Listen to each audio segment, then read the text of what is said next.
महाराज आज यहाँ भोले बाबा ने आज यहाँ प्रणाम किया। माता सती ने कहा महाराज ज्यादा लगा ली क्या? ज्यादा गांजा पीने से, भांग का गोला खाने से हमें लगता है नशा करने वाले को दिखता भी नहीं। एक बार एक नशेड़ी था, पीने वाला, रास्ते से जा रहा था और उधर से एक राजा की सवारी आ रही थी। राजा की सवारी आ रही थी, राजा हाथी पे बैठा था और पीने वाला कहता है राजा ये तेरा हाथी तो मैं चुटकी में खरीद सकता हूं। राजा बड़ा समझदार, कुछ नहीं बोला, निकल गया। पर राजा ने मंत्री से कहा जरा उस सज्जन को लेके आइए जो हमारा हाथी खरीदने वाला था। रात में गया तो सो गया और जब नशा उतर गया तब होश आया कि मैंने इस नगर के राजा जहां मैं रहता हूं, तेरा हाथी तो मैं खरीद सकता हूं। अब राजा या तो फांसी में चढ़ा देगा और या देश से निकाल देगा। राजा ने मंत्रियों को भेजा कि उस महापुरुष को लाइए जो हमारा हाथी खरीदने वाला था। मंत्री पहुंचे, बोले भैया आपको राजा बुला रहा है। वो तो बेचारा पहले से ही कांप रहा है।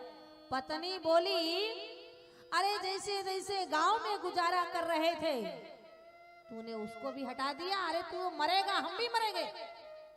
राजा के सामने दरबार में पेश किया। राजा ने कहा भाई बोलो भाई हाथी की कितने कीमत लगाना चाहते हो? तब उस सज्जन ने कहा महाराज मैं तो आपके चरणों का दास हूं।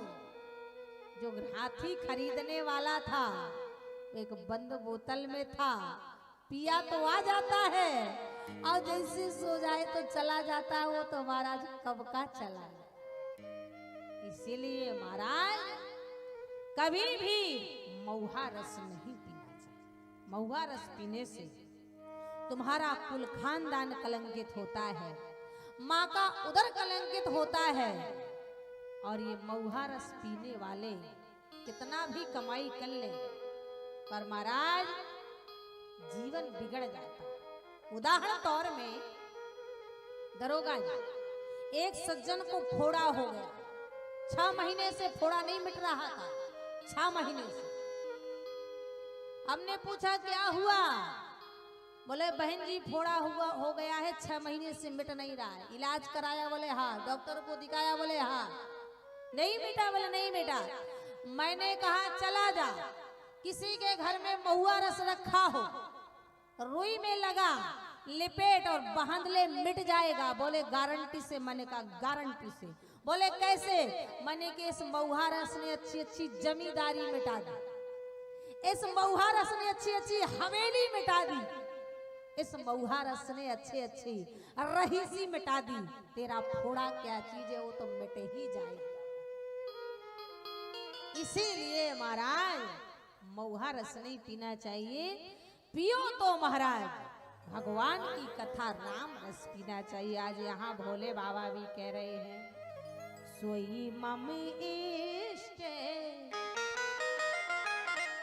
दियो रघुबीरा, सोई मम इष्ट दियो रघुबीरा, सोई मम इष्ट दियो रघुबीरा, सोई मम इष्ट दियो रघुबीरा, सोई मम इष्ट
कौन है? भोले बाबा ने कहा सोई ममेष्ट देव रघुवीरा, जिनका मैं रात दिन चिंतन करता हूँ, जिनका मैं रात दिन नाम लेता हूँ, ये वही मेरे आराध्य है, ये वही मेरे इष्ट है, ये वही मेरे रघुवीर है, जिनकी अभी कथा सुन के आ रहा हूं। माता सती को बहुत समझाया, पर देवी सती को एक बात समझ में नहीं। भाई ये कैसे इष्ट हो सकता है, कैसे परमात्मा हो सकता है जो अपनी पत्नी के वियोग में इतने पागल है?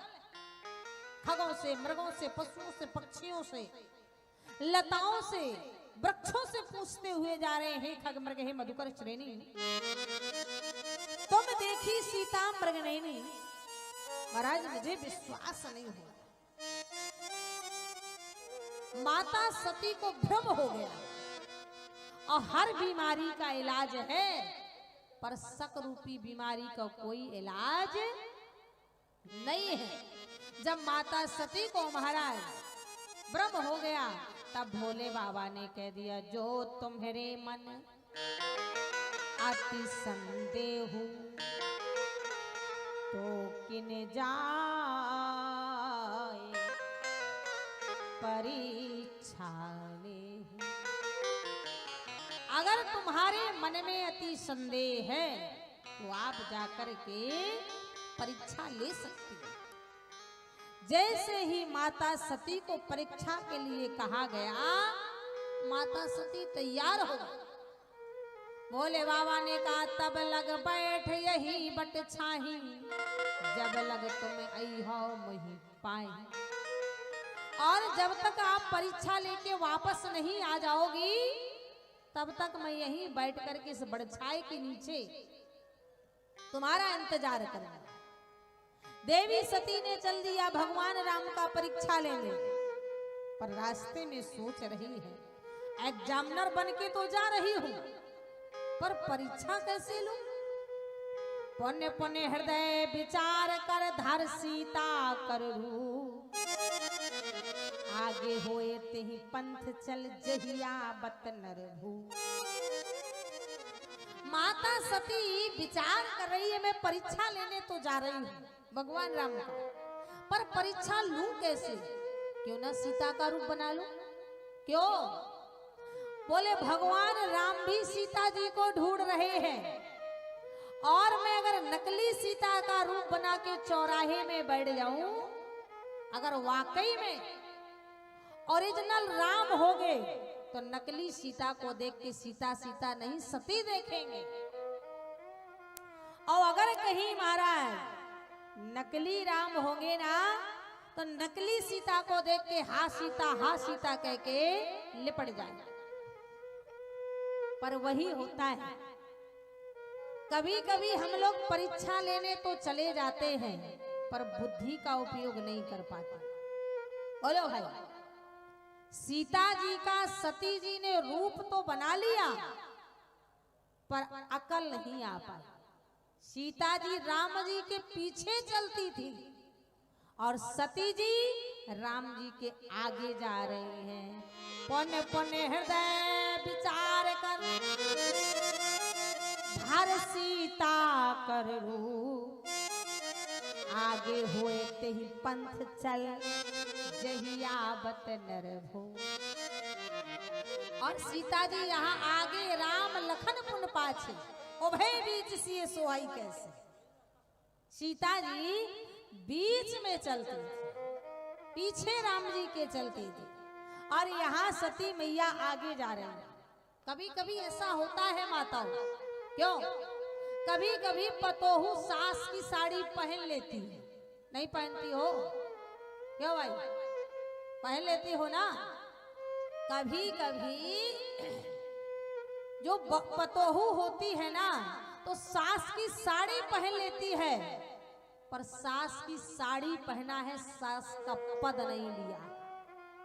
बोलो, और तुम जानो कि हमने साड़ी पहन लिया तो सास बन गए। सास शासन सासई का रहेगा, पतोहू का नहीं रहेगा। और जिस घर में पतोहू ने सोच लिया कि मैंने सास का लिबाज पहन लिया, सास का साड़ी पहन लिया, शासन मेरा हो गया, उस घर में कभी राम राज जाने वाला नहीं है।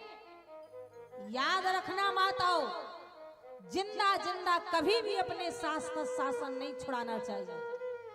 और जिस घर में पतोहू अपने सास का शासन छुड़ा लेती है और कहती है, ए बुढ़िया रोटी बना, ए बुढ़िया झाड़ू लगा, ए बुढ़िया पोछा लगा, जो सास को पतोहू अपने नौकरानी की तरह रखती है, उसके जीवन में कभी खुशहाली आने वाली नहीं है। ये मैं धर्म मन से कहती हूँ। इसलिए हमेशा सास ससुर का सम्मान करना चाहिए, आदर करना चाहिए और उन्हें हमेशा सम्मान देना चाहिए। आज यहाँ आप राम कथा से ही सुनिए। सती जी ने सीता जी का रूप बनाया और रास्ते में बैठ गई चौराहे में।